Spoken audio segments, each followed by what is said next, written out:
예레미야서에서의 구원론입니다. 구원론.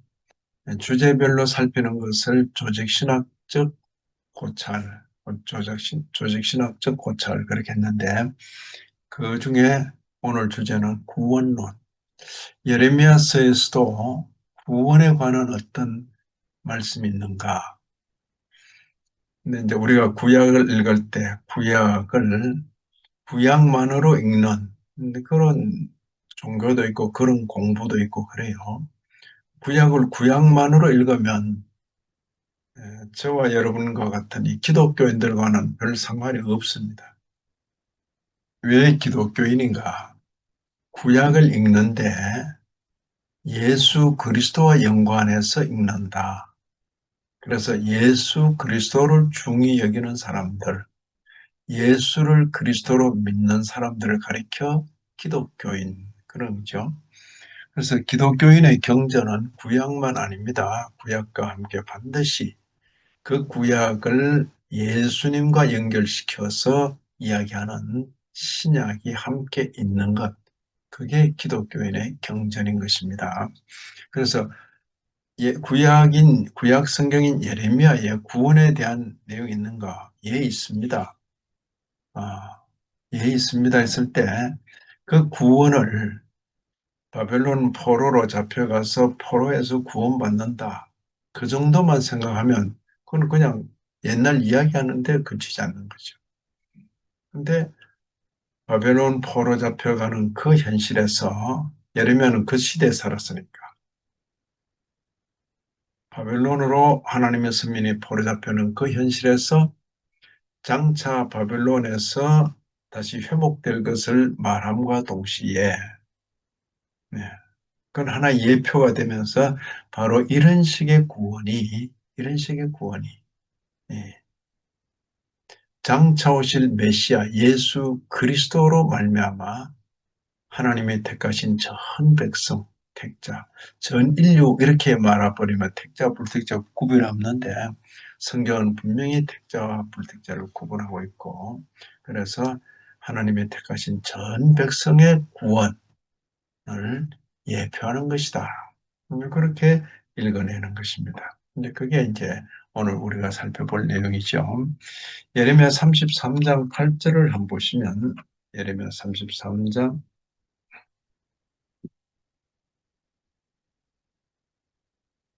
예레미야 33장 8절입니다.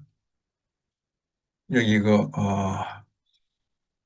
3번에 하나님의 구속적 약속이라는 그 단락의 첫째 예레미야 33장 8절 했는데, 그거는 보니까 31장 34절, 그걸 이제 좀 여기 잘못 옮긴 게 아닌가 싶은데, 일단 33장 8절 한번 찾아보세요. 보시면 함께 읽습니다. 내가 그들을 내게 범한 그 모든 죄악에서 정하게 하며 깨끗하게 한다는 소리입니다. 그들이 내게 범하며 행한 모든 죄악을 사할 것이라. 사한단 말은 뭡니까? 용서한다는 거죠. 깨끗게 하고 용서한다 그랬어요. 이게 구원 아닌가요? 그죠? 예, 지금 하나님, 예레미야를 통해서 하나님의 마음이 하나님의 선민인 에, 그 백성들 유다와 이스라엘, 실제로 보시면 내가 유다의 포로, 이스라엘의 포로, 유다 이스라엘이죠. 다 하나님의 백성을 가리키는 그런 표현이죠. 내가 그들을 내게 범한 그 모든 죄악에서 깨끗하게 하며 정하게 하며 그들이 내게 범하며 행한 모든 죄악을 사할 것이라. 여기는 그 유다 이야기고 이스라엘 이야기처럼만 보이죠.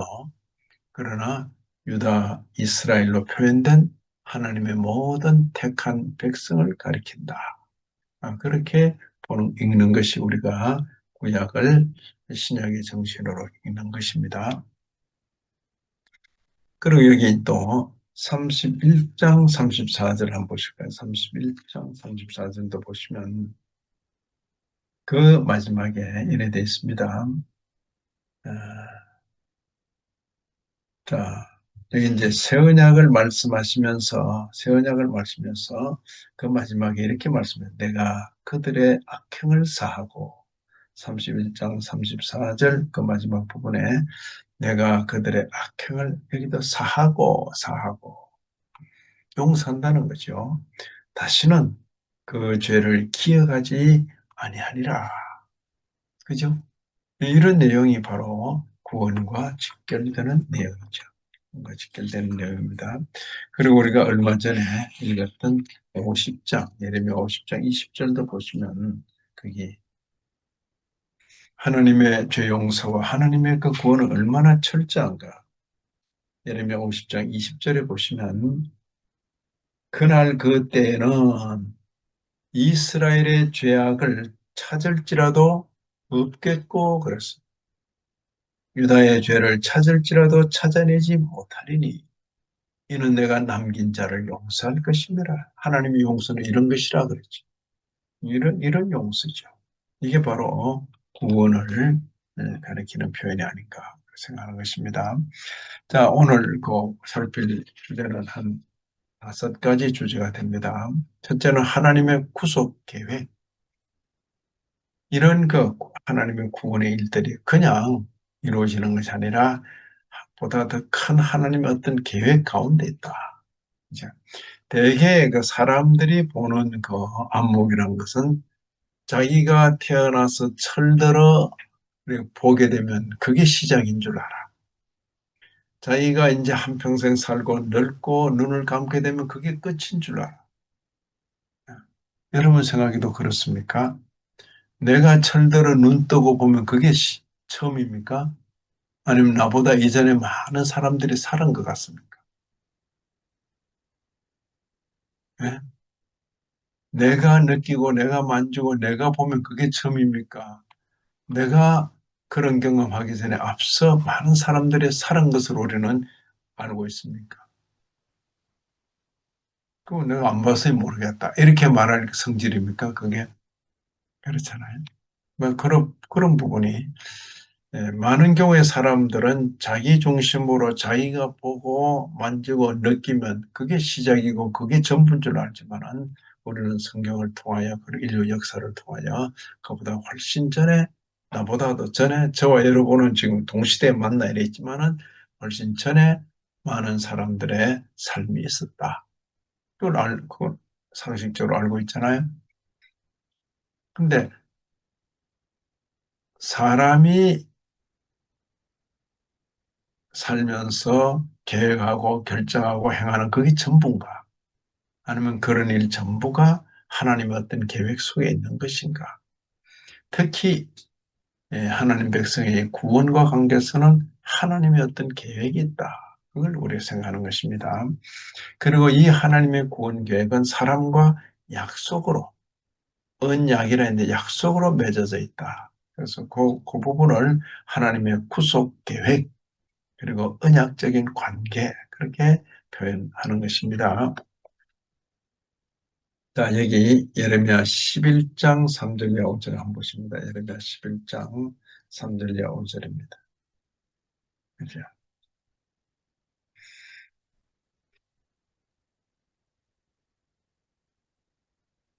자, 이게 11장 2절에 너희는 이 언약의 말을 듣고 그지? 언약의 말이라 이렇게 표현했어요. 3절에 이 언약의 말을 따르지 않는 자는 저주를 받을 것이다. 이 언약이 뭔데? 4절에 이 언약은 그제? 이 언약은 내가 너희 조상들을 쇠풀무 애굽 땅에서 이끌어내던 날에 그들에게 명령한 것이다. 그죠? 돌비에 새겨서 모세를 통해서 주신 그 언약이죠. 내가 이르기를 너희는 내 목소리를 순종하고 나의 모든 명령을 따라 행하라. 그리하면 너희는 내 백성이 되겠고 나는 너희의 하나님이 되리라. 그죠? 어, 언약을 맺으신 관계다.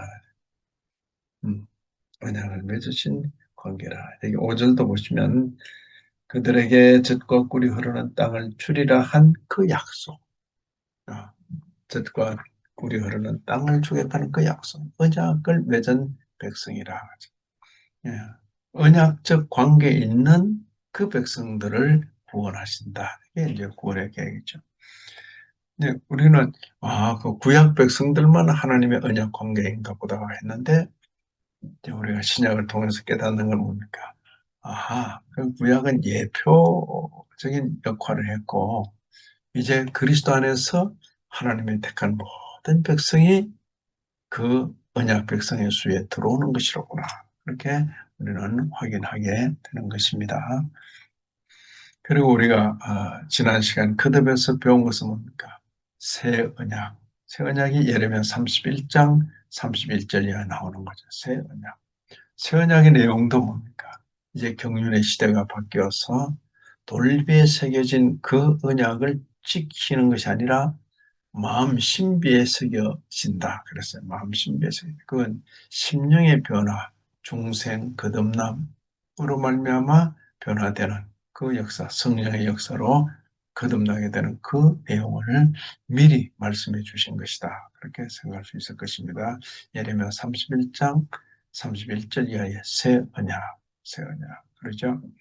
그래서 구원은 전적으로 하나님의 주권에 속한 문제, 구속 계획, 하나님의 주권에 속한 문제이고, 구원은 전적으로 하나님께서 주시는 은혜이다. 은혜이다. 내가 선한 일을 행하고 내가 계명을 잘 지켜서 구원받는 것 그거 아닙니다. 아닙니다. 하나님의 주권과 하나님의 은혜로. 그게 약속으로 우리에게 주어졌다. 사람은 어떤 존재인가? 하나님의 존귀로 지음받았지만은 범죄하여 타락해서 만물보다 부패한 것, 더러운 것은 인간의 그 마음이다 할 정도로 사람은 참 죄덩어리가 돼버렸죠. 어, 죄와 타락 때문에 반드시 구속이 필요한 존재, 그가 인간이다. 택자도 바로 그런 존재인 것입니다. 그렇죠? 죄와 구원의 필요성. 그 부분에서는 인간이 죄와 죄 때문에 타락한 존재이기 때문에 반드시 예수 그리스도의 대속의 은혜가 있어야 된다.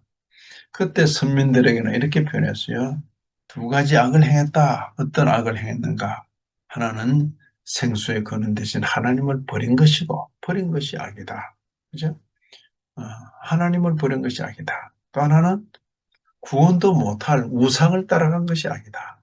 두 가지 악을 행했다는 것입니다. 여기 하나는 생수의 셈이신 하나님을 버리고 다른 하나는 자기 스스로 웅덩이를 파고 이거 이제 우상숭배죠. 우상숭배. 그래서 인간 스스로는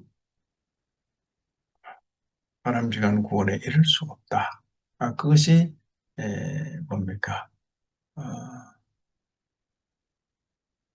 타락을 했는데 부분 타락이 아니라 전적으로 타락했고 전적으로 타락한 결과가 전적으로 무능하다.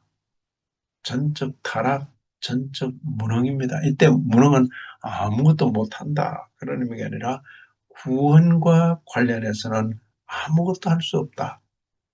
그죠? 뭐 온갖 것 잘하죠. 사람 참 잘합니다.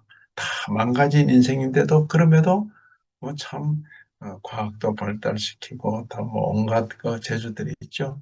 근데 구원과 관계에서는 아무것도 할 수 없다. 그게 전적 무능이라 했을 때 바로 그런 면을 가리키는 것입니다. 자, 첫째는 하나님의 구속 계획, 그리고 언약적인 관계, 그리고 둘째는 죄와 죄된 형편에 있고 반드시 구원이 필요한 그런 상태다.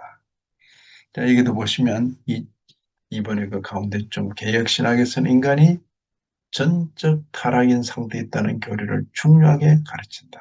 그래서 그 다음 보시면 하나님의 구속적인 약속입니다. 아까도 우리가 몇 구절 읽은 대로 어, 죄악을 용서한다. 죄를 다시 기억하지 않는다. 하는 그런 표현들이 바로 회복과 용서를 약속하시는 것이다. 하나님의 약속. 하나님은 공의로우시면서도 은혜와 자비를 가지고 계신다. 그죠? 그래서 결국 하나님께서 지금 막 구약에 보면 약속들이 참 많아요. 그 약속 중에 가장 중요한 약속은 뭡니까? 나는 너희 하나님, 너는 나의 백성. 근데 그게 그냥 유다와 예루살렘 그 사람들과만 이야기된 줄 알았는데 나중에 보니까 그리스도 안에서 그리스도 안에서 하나님의 택한 모든 백성이 해당되더라. 그 이야기죠. 해당되더라. 하나님의 구속적 약속은 회복과 용서인 것이죠. 회복과 용서. 여기 또다시 새 언약이 언급이 됩니다. 새 언약. 그죠? 새 언약은 예레미야서에서 구원론의 중요한 부분을 차지한다. 하나님께서 경륜의 새 시대에 맺으실 언약은 돌에 새긴 법이 아니라 그들의 마음에 하나님 법을 새긴다. 이때는 뭡니까? 성령으로 말미암아 거듭나게 하는 역사가 있을 것을 미리 말씀해 주시는 것입니다. 성령으로 말미암아 거듭나게 하셔서 그 속에 하나님의 그 법이 새겨지도록 하는 그런 역사인 것입니다. 자, 개혁신학에서는 새 언약이 예수 그리스도의 구속 사역을 통해 성취되었다고 본다. 그렇습니까? 음. 그 4번의 마지막 단락을 보시면 구원은 이제 외적인 바깥의 어떤 규범 준수가 아닌 제가 계율에 매여 사는 그런 종교 생활 말고 그랬어요. 예. 우리가 이제 경전을 읽는 종교가 되다 보니까 뭐 중국이 이제 경전 읽는 게 유명하고 동방의 이 조선 땅, 동방의 이 한국 사람들 경전 읽는데 아주 참 열심히 읽죠. 아, 아마 참 전 세계적으로 이렇게 경전을 열심히 읽는 그런 민족이 있을까 할 정도로. 그죠? 경전을 많이 읽어요. 그러니까 그 성경이 들어오니까 성경도 경전을 읽고 그 경전에 매여서 사는 그런 신앙생활이 계율에 매여서 사는 그런 모습이 많이 보이죠. 이렇게 하라 했는데 아, 그렇게 못하면 그렇게 안 하면 벌받지 지옥까지. 그러니까 어릴 적 주일학교 어린 시절에 그런 말을 많이 듣기도 하고 또 뭐 철부지 나이에 또 교사가 되어도 또 선배들 하던 그런 말을 그대로 이어가기도 하고 아이고 뭐 주일날 예수 믿는다면서 교회도 안 오고 교회 빠지면 예배 빠지면 지옥 간다 그러고 아니 예배 빠지면 지옥 갑니까? 그럼 예배 참석하면 천당 갑니까? 아, 그러니까 우리도 모르는 사이에 그 천국과 지옥의 문제를 하나님의 주권에 두지 않고 사람의 그 참 크고 작은 행위에다 갖다 걸어놓는 거죠. 에이, 술 마시면 지옥 가지. 술 마시고 담배 피우면 지옥 갑니까? 어. 천국과 지옥의 문제는 예수 그리스도의 대속의 문제이지 술 마시고 담배 피우고 그게 그러죠. 그래서 너무 쉽게 에, 그 철없는 아주 성숙되지 않은 또 뭐 신학적으로도 전혀 정리되지 않은 그런 말들을 이제 그런 식의 표현은 성경의 내용을 아니면 계명의 내용을 계율적으로 그렇게 대하는 모습이죠. 그럼 어떻게 표현하는 게 좋을까요?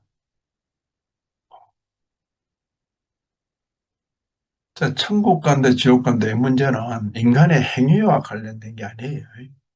하나님의 은혜, 그죠? 은혜. 예수 믿음으로 가는 것이지. 잘 믿은 사람하고 잘 못 믿은 사람 안 간다. 이 말도 안 맞는 거예요. 잘 믿는다는데 자기 공로를 집어넣어서 나는 잘 믿었으니까 고 너는 잘 못 믿었으니까 못 간다가 아닙니다. 믿으면 가는 거예요. 예수 믿는 자를 의롭다 하신 거지. 근데 예수 믿는 자가 아,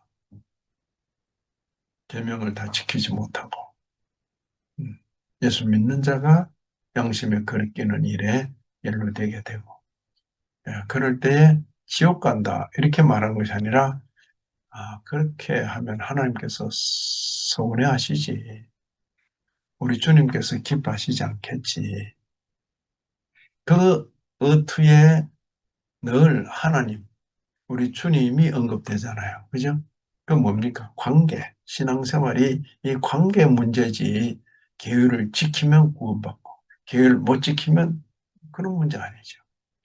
예수를 주로 모시고 사는 일에 주님이 서운해 하시겠다. 아, 주님이 참 기뻐하시겠네. 예. 하늘 아버지께서 섭섭해 하시겠네. 하늘 아버지께서 참 기뻐하시겠네. 그게 뭡니까? 이 종교 생활을 계율에 매서 사는 생활로 보는 것이 아니라 하나님과의 관계 문제로 표현하는 것이죠. 됐습니까? 그래서 이 4번의 마지막에 보시면 구원은 외적인 규범 준수로 받는 구원이 아니고 계명 지켜서 받는 구원이 아니고 하나님과의 인격적인 관계 회복으로 이루어진다. 그죠? 자, 우리가 지음받은 때, 인류가 처음에 지음받을 때는 하나님은 창조주, 인간은 지음받은 자, 창조주에서 창조주의 버금가게 마치 하나님의 대리자처럼 지음받았어요. 하나님의 형상과 모양대로 지음받았어요. 하나님께서 이전에 앞서 지으신 모든 창조 세계를 다스리며 지키도록 하셨잖아요. 최고의 종기로 만들어 주셨잖아요. 그렇지만 그 관계는 어디까지나 창조주와 피조물 관계죠. 그죠? 그런데 타락하여 범죄한 그 상태에서 하나님의 택한 백성들을 예수 그리스도의 대속의 은혜를 입히셨다. 예수 그리스도의 대속의 은혜를 입은 성도는 하나님을 신이시여 이렇게 부르는 것이 아니라 하나님을 아빠, 아버지라고 부르잖아요. 관계가 이전보다 못해진 것이 아니고 관계가 처음에 죄짓기 전 상태로 돌아간 것도 아니고 관계는 예수 그리스도의 대속의 은혜 이후의 관계는 이전 관계보다 훨씬 더 뛰어난 그런 관계죠. 하나님을 아빠, 아버지라고 부른 거죠. 예수 그리스도의 대속의 은혜를 입었어. 그러죠? 우리가 받은 것은 양자영이다 그랬어요. 양자영이다. 대속의 은혜를 통해서 성령으로 말미암아 우리에게 주어진 것은 하나님을 아버지라 부를 수 있는 그런 양자영이죠. 이 구원은 계명을 잘 지키고 못 지키고 큰 문제가 아닙니다. 하나님과의 인격적인 관계 문제입니다. 계명을 잘 지키고 못 지키고 그거 이야기하게 되면 어때요? 그거는 또다시 수많은 위선자들을 낼 뿐인 것이죠. 또다시 수많은 위선. 계명 잘 지켜서 구원받을 사람은 없다 그랬어요. 없다. 그렇죠. 근데 없는데도 그게 또 마치 있는 것처럼 신용하고 너는 되겠고 우리는 되겠고 저놈은 안 되겠다 이렇게 말하는 순간 그거는 더 이상 은혜의 종교가 아닌 것이죠. 윗선하는 수많은 사람들의 외식만이 판치는 그런 종교가 될 우려가 있는 것이죠. 자, 이 구속의 완성, 그죠? 예레미야서는 구약에 있습니다. 아직 하나님의 경륜의 때가 앞에 남아 있어요. 그렇죠? 다윗이란 이름으로 다윗의 뿌리에서 한 싹이 나왔어. 그죠? 다윗의 가지에서 다윗의 뿌리에서 한 싹이 나왔어. 내 백성을 다스릴 것이다. 그게 누굴까? 다윗은 옛날 인물인데, 무려 500년 전의 인물인데, 어떻게 다윗이? 근데 다윗의 후예 가운데서 그런 사람이 나올 것을 가리키면서 다윗이라고 표현한 것이죠. 결국 예언자들은 말하였고 하나님의 백성들은 기다리는 가운데 그가 오신 것이죠. 그가 오셨다고 증거하는 책이 신약의 바로 마태복음. 아브라함과 다윗의 자손 예수 그리스도의 족보다. 그죠? 음, 아브라함, 이삭 나오면서 이제 이세, 다윗 이렇게 넘어오잖아요. 음. 자, 이 구속의 완성은 예수 그리스도의 사역인 것입니다. 음.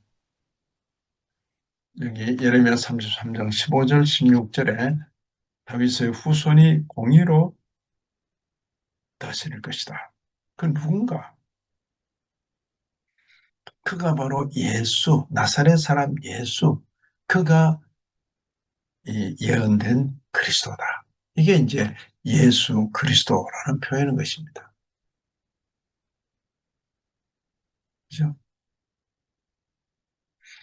자, 구약이 앞에 있고 신약 성경 복음서가 나오잖아요. 마태, 마가, 누가, 요한. 이 복음서가 있을 때 구약에 예언된 그대로 예언된 대로 그분이 오셨다, 오셨다, 오셨다, 오셨다. 증가하는 것이 복음서예요. 그죠? 약속대로 그분이 오셨다, 오셨다, 오셨다, 오셨다. 그죠? 한 사건을 두고 다양한 관찰자들이 마태, 마가, 누가, 요한복음이 기록된 거듭거듭 기록되면서 몇 번이나 이중, 삼중, 사중으로 예수 그리스도심을 증가하는 거죠. 그렇잖아요. 그 사건의 기록인데 그게 구약의 그 예언대로 되었다. 그게 이제 복음서의 내용인데 그러면서도 그 예수님이 오셨는데 그렇게 사시다가 그렇게 죽으시고 부활하시고 하는 이 내용에 대해서 어떤 설명이 필요하죠. 설명이. 그게 서신서의 내용들이죠. 서신서의 내용. 바울 사도가 주로 많이 설명했죠. 바울 서신이 그 시작 성경 27권 중에 절반에 해당되니까. 그렇죠? 아, 나사렛 사람 예수, 그러니까 복음서에 기록된 그분이 구약 성경, 선지자들이 말한 그 예언한 다윗의 후손 메시아 그리스도 그분이구나.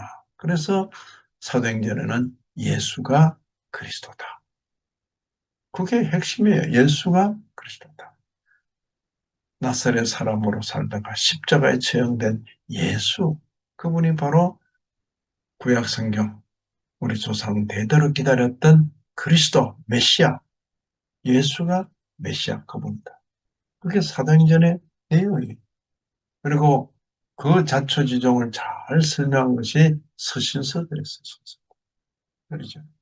이게 이제 성경을 읽을 때 그런 내용들을 잘 살필 필요가 있는 것이죠. 자, 여기 보시면 다윗의 후손으로 공의로 다스릴 것이다. 다윗의 후손으로 오셔서 하나님의 의를 이 땅에 실현하셨다. 예수 그리스도의 십자가 죽음은 여기 이제 인류라 표현을 썼는데 인류, 택자들의 인류의 죄를 대신 지고 이루어진 대속의 사역. 그죠? 그를 통해 하나님과의 화해가 이루어진 것입니다. 그리스도의 대속과 중보적 사역. 그것이 중요한 것이죠.